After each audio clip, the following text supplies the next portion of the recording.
Imagine you're on a game show. You have to choose which of 3 doors has a car behind it. You make a choice. Then the host opens one of the other doors, but there's no car. He now tells you you can either stick with your first choice or switch to the remaining door.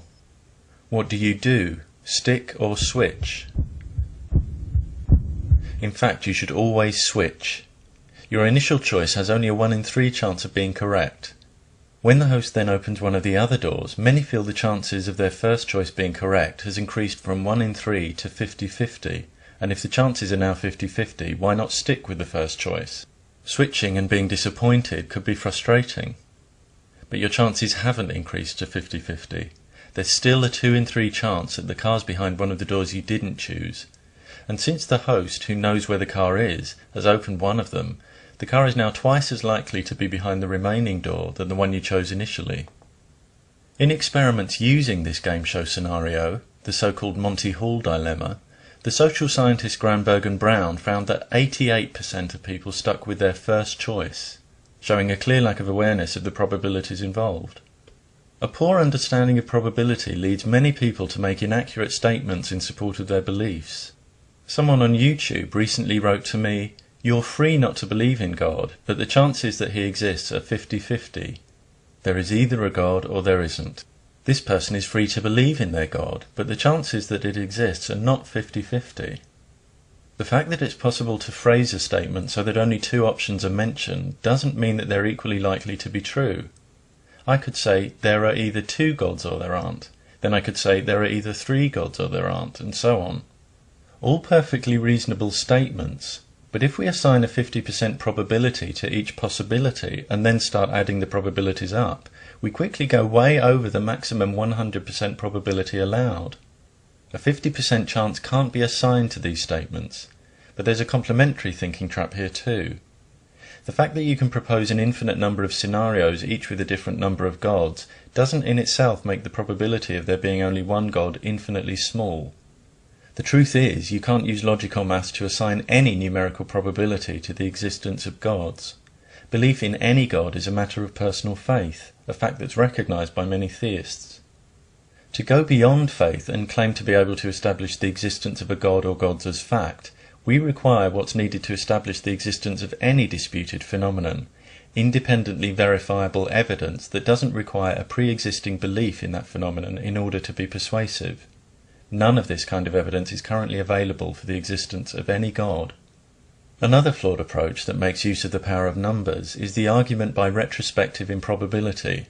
You're told that your life had to be part of a design plan because the chances of all the events occurring that had to occur in order for you to have been born are impossibly small.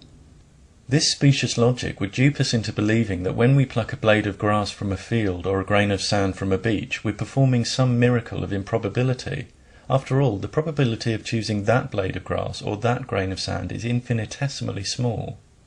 The problem is that everything we see happening around us has a breathtakingly intricate and chaotic physical history behind it, extending back over billions of years. It's not actually possible for you to perform a single action that doesn't have an inconceivably vast number of complex physical events preceding it. Even if the entire history of the universe consisted only of a single coin being flipped 40 times, the chances of any particular sequence of heads and tails occurring would be 1 in over a million. You can't erase the complexity of the history behind anything you do, and you can't use that complexity to cast doubt on the possibility of something that's already happened or is already in progress, like your life. If we walk onto a beach and pick out 1 grain of sand, granted it would be impressive for someone to predict which grain of sand we select, but the fact that we're inevitably going to make a selection from billions and billions of possibilities is mundane.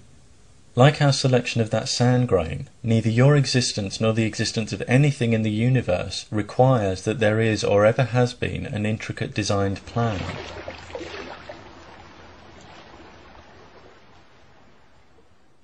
The use of probabilistic statements to argue against certain scientific theories can often expose a fundamental lack of understanding of those theories. For example, flawed definitions of evolution are often triumphantly dismissed with Fred Hoyle's tornado analogy. Dazzle them with impressive improbabilities seems to be the ploy of the person who states that the odds of humans popping into existence by chance are the same as the odds of a tornado in a junkyard assembling a fully operational Boeing 747. In their enthusiasm to argue against what they think evolution means, some even go so far as to offer statistics for this scenario to try and drive home their point. But when asked to explain how they arrive at these remarkably specific numbers, they always seem to be less forthcoming. And there's a very good reason for this. Assigning a precise probability to a scenario involving such ill-defined variables as tornado and junkyard exposes a lack of comprehension of the methods by which probabilities are determined. So we know immediately that any statistics given for this scenario will be entirely fictitious. What's sad is the energy people waste trying to prove that humans didn't pop into existence by chance. If they knew the basics of what they were arguing about, they'd realise that no one's actually claiming humans popped into existence by chance. Scientists find that idea as ludicrous as creationists. If this surprises you, then you have many more enlightening surprises ahead of you when you study what evolution is really about, rather than listening to the false representations of anti-evolution propaganda. Likening the evolution of humans to the production of a dictionary from an explosion in a print factory shows the same fundamentally flawed understanding as saying that babies explode fully formed into existence at the moment of conception. Like the physical development of a single animal, the evolution of life on Earth involves both arbitrary and non-arbitrary factors. When people use analogies like tornadoes in junkyards and explosions in print factories, these are just creative ways of declaring something impossible, which is nothing more than the expression of opinion. Unless the analogy can be justified, which in the case of evolution it can't.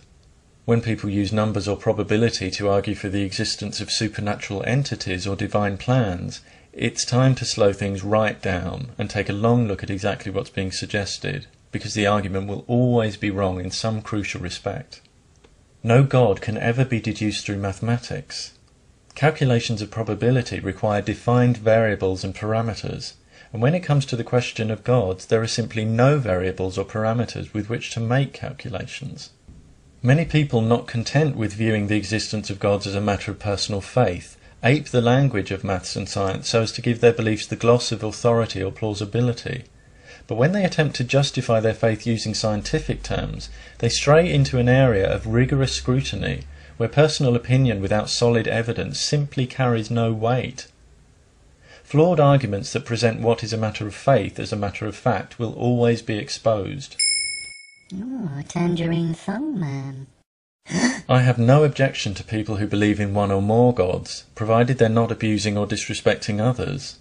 But any attempt to argue that it's more reasonable to believe in a god than not believe must always be made on the understanding that without evidence all such arguments will perish under the spotlight of examination.